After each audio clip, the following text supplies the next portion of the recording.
अस्सलाम वालेकुम, this is Salim. मेरा चैनल बनाने का मकसद ये है कि हमारी जो पाकिस्तानी अवाम है ज़्यादातर बेरोज़गार है। एजुकेशन तो हासिल कर लेती है बट आफ्टर एजुकेशन के बाद उन्हें कोई जॉब या ऐसा वैसा कोई काम नहीं मिलता जिसकी बना पर वो अपने वालिदैन की खिदमत कर सकें। हम लेकर आ रहे हैं बहुत ही इंटरेस्टिंग कोर्स फाइवर का। फाइवर पर हम आपको सिखाएंगे गिग कैसे बनती है, आपकी एसईओ गिग कैसे होती है, गिग रैंक कैसे होती है और फर्स्ट ऑर्डर आने तक इंशाल्लाह आपको लेक्चर मिलेंगे। हम आपको इसी तरह गाइड करते रहेंगे। इसके साथ साथ हमको कोई भी ऑनलाइन जॉब्स आती हैं, जॉब्स के मुतल्लिक इंफॉर्मेशन देंगे। उसके साथ साथ आपको यूट्यूब की एसईओ करना सिखाएंगे, यानी टाइटल टैग डिस्क्रिप्शन कैसे लिखी जाती है। और इसके साथ साथ हम अमेजोन पर ड्रॉप शिपिंग का काम भी आपको सिखाएंगे। और इसीलिए आप हमारे चैनल के साथ जुड़ जाइए, अटैच हो जाइए।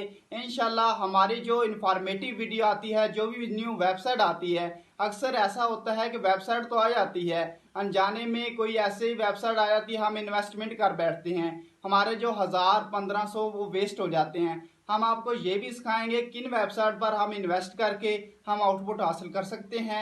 इसीलिए आप हमारे चैनल को सब्सक्राइब कर लें और घंटी के निशान को दबाना ना भूलिएगा, ताकि जैसे भी इंफॉर्मेटिव कोई वीडियो आती है आपको सबसे पहले मिल सके।